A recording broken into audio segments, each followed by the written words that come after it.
Hey guys, Coco here from Prana Athletica. So this is just a short video on why I cut coffee out for 8 weeks, what my experience was, and what I learned. So we recently had one of our 8-week challenges and we set goals. This time I decided to, instead of setting goals based on physical exertion, like lifting weights or running or whatever, that's a real comfort zone for me. So I decided to cut coffee out for 8 weeks, which is something that I really love drinking. And I think I rely on it a little bit too much. So yeah, wanted to bring myself back to natural energy sources and yeah, just see what I was made of without that attachment. So yeah, 8 weeks. And I began by switching to Earl Grey tea, dandelion tea, and some English breakfast tea for the first few weeks. So I replaced my 4:30 AM wake ups with those. That was more just like to have a nice warm drink to get me going, and then have it around about in the afternoon as well. It was about day 5 that I noticed I had, like, I suppose you would call it a come down, or like my body began to detox.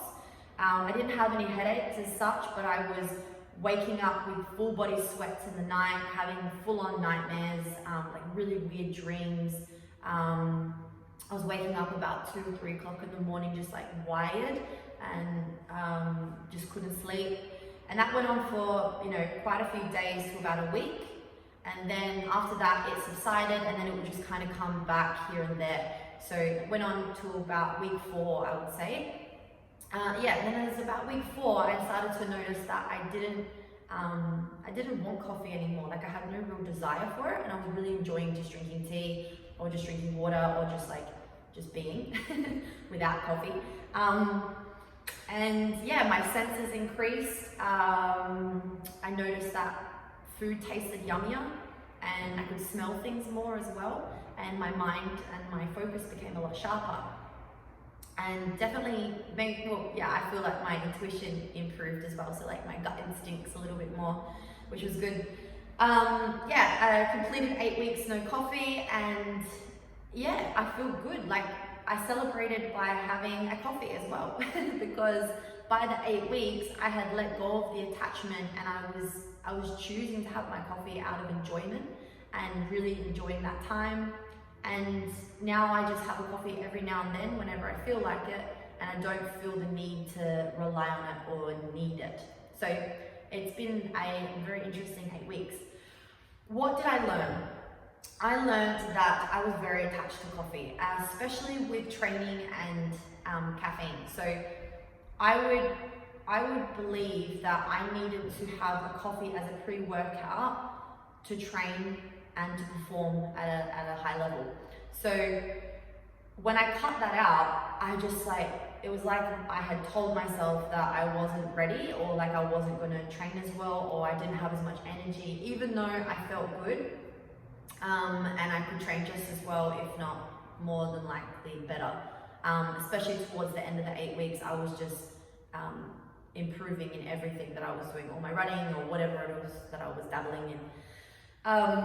So yeah, I had a strong attachment between training and coffee, and so I had to let that go. And I had an attachment with time and coffee as well. So any time that I had space, like I was like finished a task or just got home or whatever, it was like I would have time to do nothing, and I would want to fill it in with having a coffee, as opposed, some people have food or whatever. I would fill it in with go make a coffee. And yeah, I noticed that I was habitually doing that, and I'd have to like consciously go, wow, I don't even want a coffee, I don't even feel like a coffee, so let's just drink some water instead.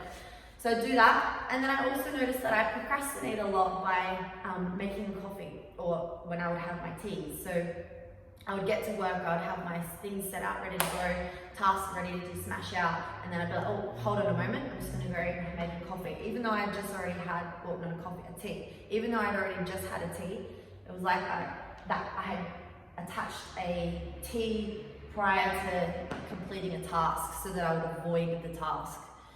So yeah, I had to really focus on just doing it, and yeah, that was quite weirdly challenging as well.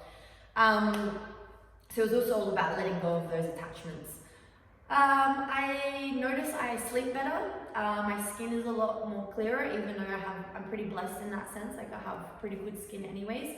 Yeah, I sleep well. I enjoy my coffees more when I have them, as opposed to just downing it. And I feel more hydrated as well. I feel a lot calmer, definitely a lot calmer. I almost noticed that when I was drinking so much caffeinated coffee, I felt a lot more tense in my body, more rigid. It was almost like I had this adrenaline shield happening. So now that that's not there, it's just, I'm a little bit more sensitive, but I feel good. Yeah, I feel really good. And yeah, that's it. Give it a try. See, let me know how you go, and I'd love to know more.